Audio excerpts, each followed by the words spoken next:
E pa moji dragi, dobar dan i dobrodošli u moj novi video, naplatna rampa Vrčin. Idemo u Grčku. Ono što sam najavio, prošle godine ću biti prvi koji će posjetiti Grčku, već u maju mesecu, to ćemo da uradimo ove godine.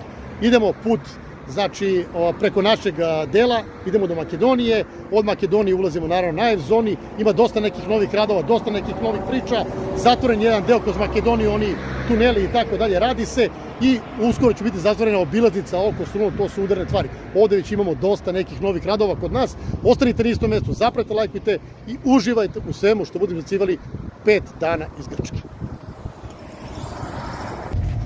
Evo prvi deo odmah posle naplatne rampe počinju radovi.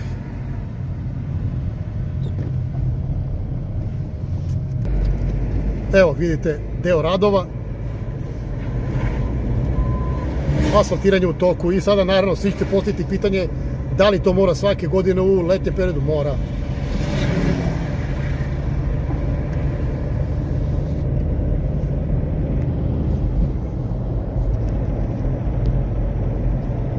Evo i sami vidite, sigurno 2-3 km ovakvih radova.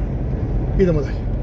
Motel Predejane, sada vam kažem, kao što i sami vidite, eto iz Beograda kad smo krenuli, lepo vreme, sada kiša, katastrofa, ali dobro, neće nas ništa, na putu nema nekih velikih ozbiljnih radova, malo smo snimili da vidite usput šta se dešava, idemo prema Makedoniji pa ćemo nastaviti današnji izveštaj da vidimo kako će biti na granici i ostalo.